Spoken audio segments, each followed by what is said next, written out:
입니다. 온다, 안다 이런 주를 가지고 주의 말씀을 듣도록 하겠습니다. 날씨가 제법 쌀쌀해졌죠. 날씨가 갑자기 이렇게 쌀쌀해지니까 우리 삶 가운데 여러 가지 변화가 나타납니다.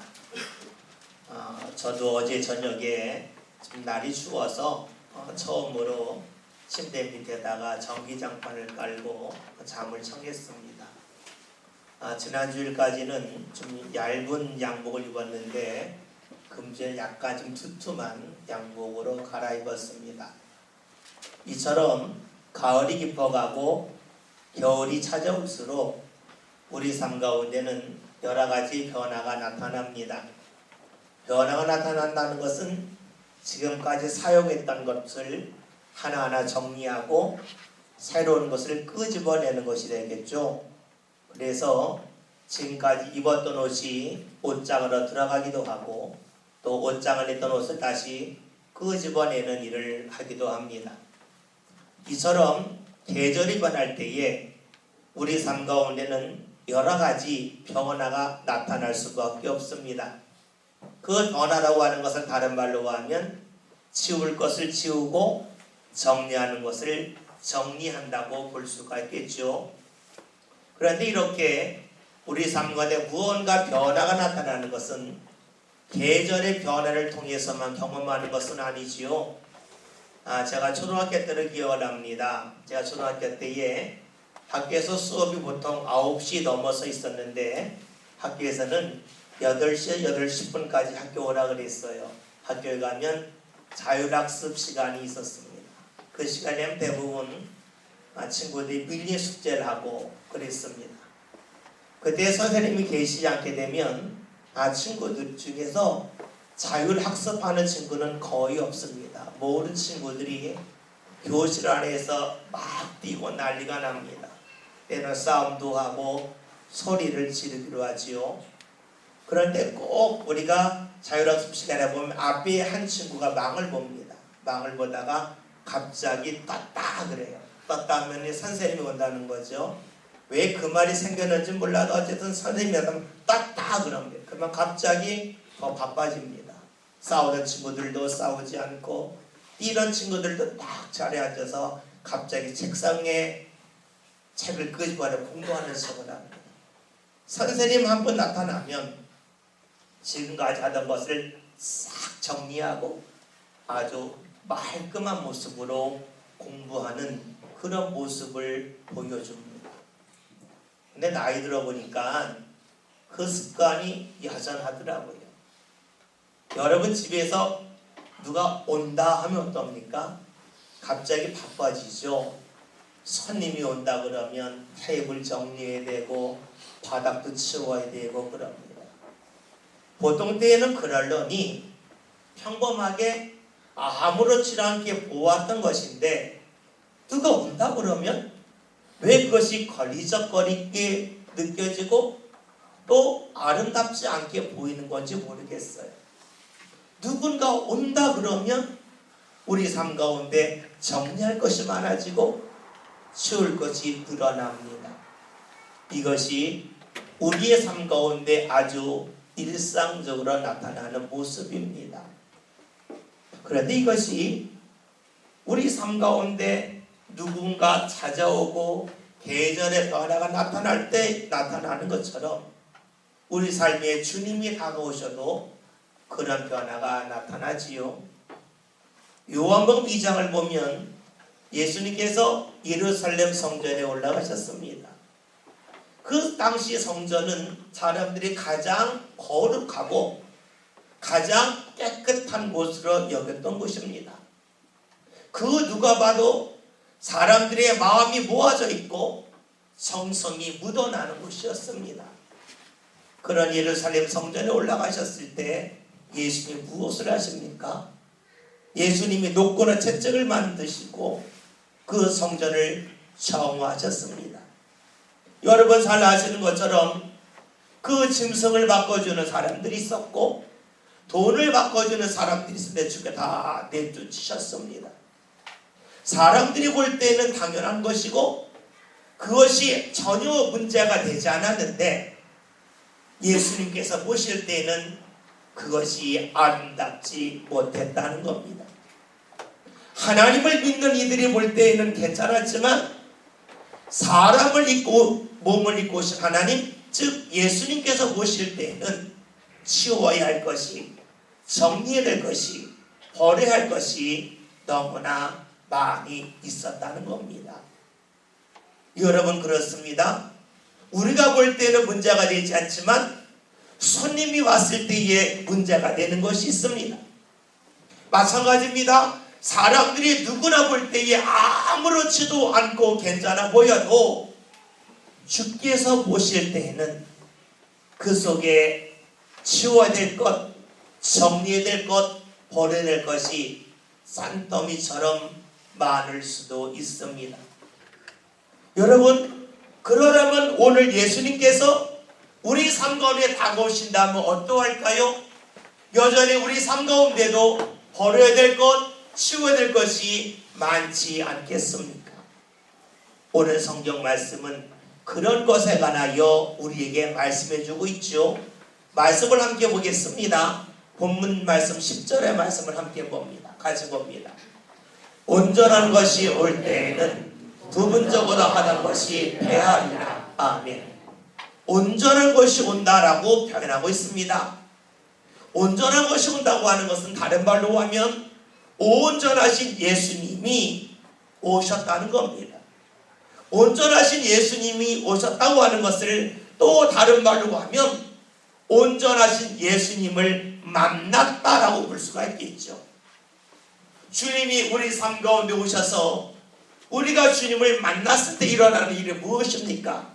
그것은 우리가 부분적으로 신앙생활하는 것들, 그리고 부분적으로 잘하는 모습들이 있겠지만 주님을 만나면 그 모습들이 하나하나 내려놓을 수밖에 없다, 피하게 된다 하는 말씀입니다.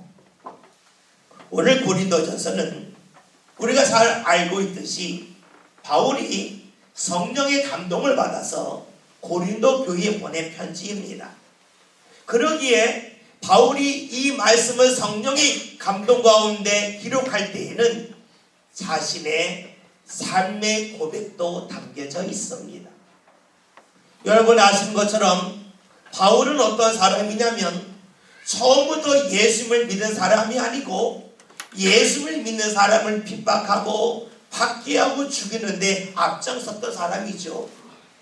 사도행전 7장 8장을 보면 바울은 처음 선교자인 스데반이 죽어갈 때에 앞장섰던 인물입니다. 왜 바울이 스데반을 죽이는 일에 가담했을까요? 그것은 바울이 하나님을 믿고 하나님을 안다고 했지만 온전히 알지 못하고 부분적으로 알았기 때문입니다. 바울은 율법에 열심히 있는 사람이었습니다. 하나님을 무척이나 열심히 믿는 사람이었습니다. 그런 바울이 볼 때에 예수님을 믿는 사람을 도저히 이해할 수도 없었고 납득하고 받아들일 수가 없었습니다. 왜냐하면 바울은 하나님을 믿을 때 하나님을 유일하신 하나님, 한 분이신 하나님, 그것을 믿었습니다. 그런데 예수를 믿는 사람은 하나님을 믿는다 하면서도 예수를 믿습니다. 바울이 이해가 안 되는 겁니다. 하나님은 한 분이면 한 분을 믿어야지 왜 하나님을 믿으면서 예수를 믿는가? 도저히 이해할 수가 없었습니다. 잘못됐다는 것이죠. 하나님이 한 분이면 한 분을 믿어야지 왜 하나님과 예수를 같이 믿냐? 그건 잘못됐다는 겁니다. 그러니까 바울이 예수님 믿는 사람을 가만히 내버려 둘 수가 없었어요. 예수 믿는 사람을 붙잡고 핍박하고 또 죽이는 일을 그는 하고 있습니다. 이것이 옳다고 여겼던 것이지요. 그런데 우리가 잘 아는 것처럼 사도행전 9장을 보면 바울이 다메섹을 향하여 가다가 예수님을 만납니다. 예수님을 만났는데 그 예수님이 누구냐면 하나님과 예수님을 그는 알게 되었습니다. 그의 머리로는 어떻게 하나님과 예수를 같이 믿는가 이해할 수 없었고 납득할 수 없었지만 예수님을 만나는 순간에 머리로 이해할 수 없고 머리로 받아들일 수 없는 일이지만 삶을 통하여서는 그것을 받아들이고 믿게 된 것이죠. 그 순간에 바울은 더 이상 예수님을 믿는 사람을 박해하지 않습니다. 오히려 예수님 믿는 것이 옳다고 믿고 예수를 전하는 사람이 되죠.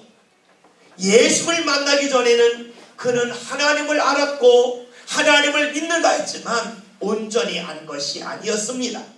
자신의 생각 속에서 자신의 지식 속에서 하나님을 알았던 것이죠. 그러나 예수를 만나는 순간에 자신이 알고 있던 하나님, 자신이 알고 믿고 따랐던 주의 말씀을 자신이 온전히 아는 것이 아니요 부분적으로 안다는 것을 알게 되죠. 그러니까 자신이 과거에 생활했던 그 신앙의 모습을 과감히 패하게 됩니다.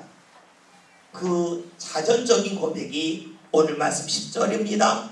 온전한 것이 올 때에는 즉 온전하신 예수님을 만난 후에는 자신이 부분적으로 알았던 것, 과거에 가졌던 신앙을 과감히 내려놓았다고 고백하고 있습니다.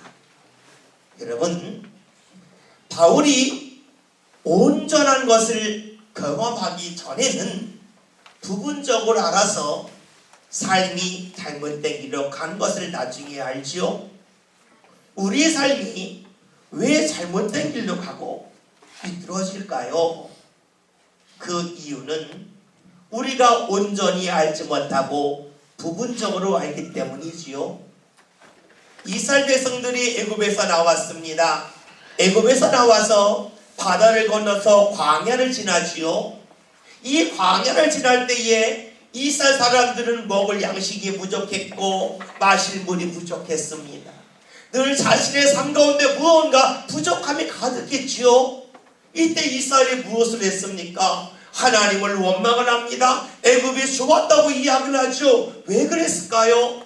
그들은 자신들이 지금 있는 자리 광야는 보고 있지만 이 광야를 지나서 하나님께서 자신들을 약속의 땅으로 인도하시는 그 계획을 잊었기 때문입니다.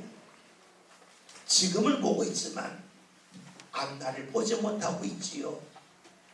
지나가는 자리를 마치 멈출 자리라고 여겼던 것이지요. 그러니까 그들이 삶 가운데 불평하고 원망을 했습니다. 그들은 온전하지 몰랐습니다. 부분적으로 알았던 것이지요. 그러니 삶 가운데 하나님이 함께 하심에도 원망과 불평이 가득했습니다. 오늘 우리들 삶 가운데 원망이 있고 불평이 있죠. 왜 나올까요? 하나님께서 우리와 함께 하시는 온전한 계획을 우리가 안다면 우리는 불평과 원망을 하지 않을 겁니다. 그러나 주의 뜻을, 주의 인도하심을 온전히 알지 못하고 부분적으로 알아요. 내가 지금 눈에 보이는 것이 모든 거라고 여기지요. 그러니 눈에 보이는 것이 힘들면 자신도 모르게 원망이 나오고 불평이 나옵니다. 안 들어볼까요? 왜 우리의 삶 가운데 원망이 있고 불평이 있을까요? 그것은 부분적으로 알고 온전한 것을 모르기 때문 아니겠습니까? 다른 말로 하면 우리가 주님을 제대로 만나지 못하기에, 주님이 나와 함께 하심을 제대로 깨닫지 못하기에 우리의 삶 가운데 부분적인 것을 붙잡아서 하나님께 감사하지 못하고 원망과 불평의 삶을 이어간다고도 볼 수가 있습니다. 이것을 바울은 이제 보다 구체적으로 우리의 삶 가운데 적용해서 이렇게 말씀을 이어가고 있습니다. 말씀을 볼까요? 11절에 있는 말씀을 함께 봅니다. 다 같이 봅니다. 내가 어렸을 때에는 말하는 것이 어린아이 같고 깨닫는 것이 어린아이 같고 생각하는 것이 어린아이 같다가 장성한 사람이 되어서는 어린아이의 일을 버렸노라. 아멘. 이제 부분적인 것과 온전한 것을 사람의 성장하는 것에 비유하여 설명해주고 있습니다. 어렸을 때의 특징이 있죠. 말하는 것, 깨닫는 것, 생각하는 것이 어린아이와 같다 하는 겁니다. 여러분, 어린아이에서 장성한 성인이 된다고 하는 것은 몸이 크기 때문에만 성장한다고 말하진 않죠. 성장한다고 하는 것은 말하는 것도 깨닫는 것도 생각하는 것도 달라지는 것을 말해요. 어린아이의 특징이 있어요. 그것은 늘 자기만 알아요. 먹을 거가 있어도 자기만 맛있게 먹으면 돼요. 막 먹으면서 주위 살피지 않아요. 자신의 입맛에 맞으면 되고 옆 사람이 뭘 먹든 신경을 쓰지 않습니다. 그런데 성장하면 달라지죠. 자신이 맛있게 먹는데 옆 사람도 맛있게 먹나 살피게 되죠. 자기 혼자 배부르면 족하다는 것이 아니라 옆 사람도 배부른가 살펴보지요. 그것이 무엇입니까? 어린아이에서 장성한 사람으로 변화될 때 나타나는 일입니다. 먹는 것만 그럴까요? 기뻐하는 것도 역시 그러겠죠. 어렸을 때는 자신만 기쁘면 돼요. 그러니까 졸리면 아무 데서나 잠을 자고, 또 자신이 먹고 싶은 것이 있으면 아무 데서나 먹고 자신만 즐거우면 돼요. 그런데 장성하면 달라지죠. 자신만 즐거운 것이 아니라 다른 사람의 즐거움까지를 찾게 됩니다. 다른 사람의 즐거움까지 보게 되죠. 그것이 바로 장성한 사람의 모습입니다. 몸이 작았다가 몸이 커지면 입는 옷이 달라져요. 다시 입었던 옷을 입을 수가 없으니까 버리게 됩니다. 생각하는 것도 말하는 것도 깨닫는 것도 역시 그러하죠. 그래서 장성한 사람이 되었을 때에 일어나는 일이 무엇이냐면 과거의 일을 버린다는 겁니다. 여러분, 이것은 믿음에도 그대로 적용이 됩니다. 사람의 육신은 일정 기간까지는 자라고 커지지만 일정 기간이 되면 더 이상 키가 안 크지요. 멈춥니다. 그러나 믿음은 그러지가 않아요.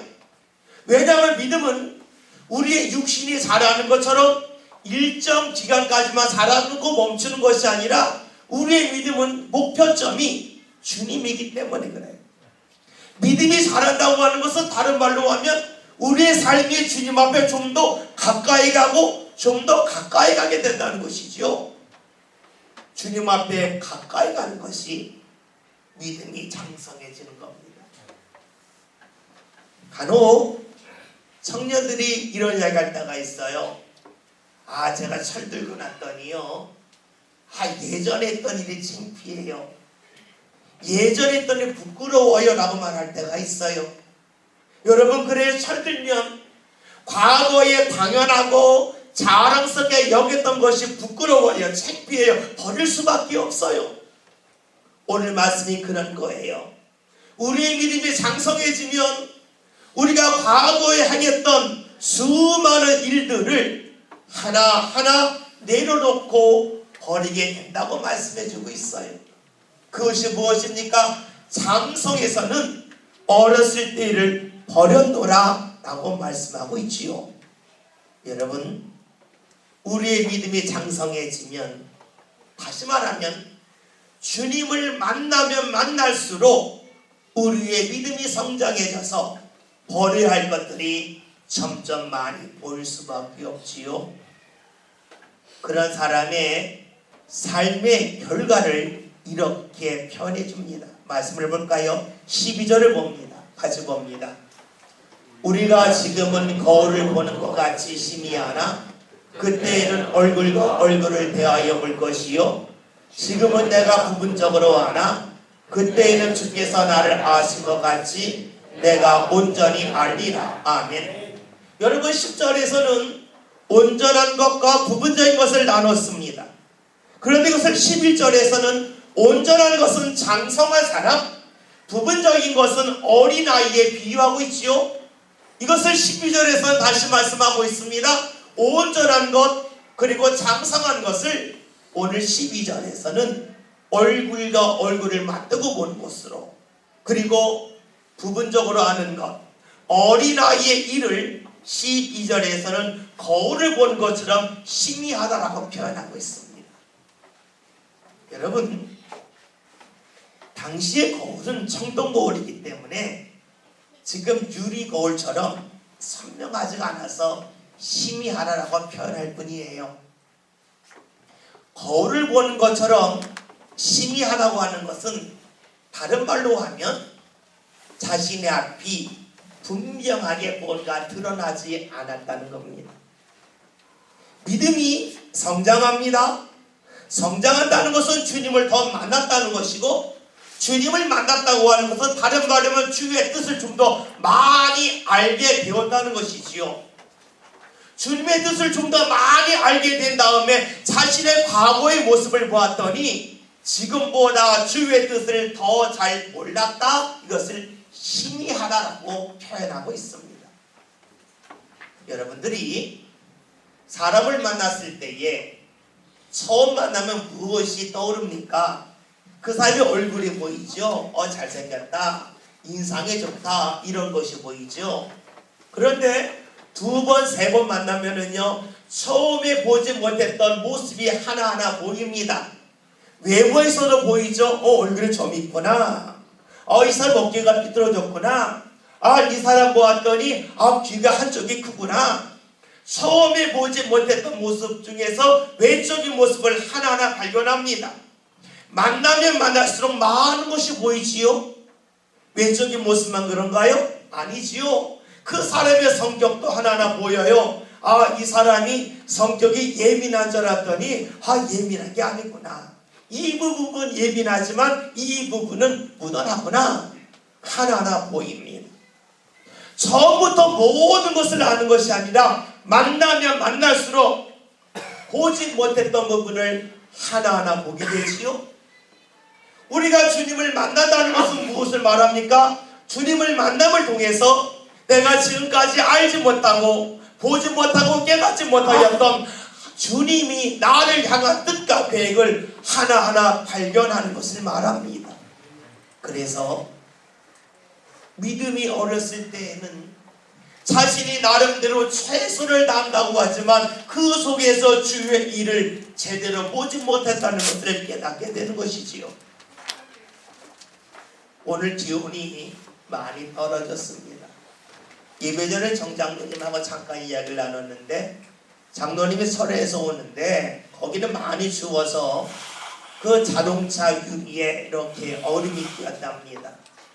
보통 때는 한 1시간 반이면 오는데 오늘은 2시간이 걸렸다는 거예요. 그 이유가 무엇이냐면 안개가 많이 껴서 잘 보이지 않으니까 천천히 올 수밖에 없다는 것이지요. 여러분, 그래요. 안개가 끼면 앞이 잘 보이지 않아요.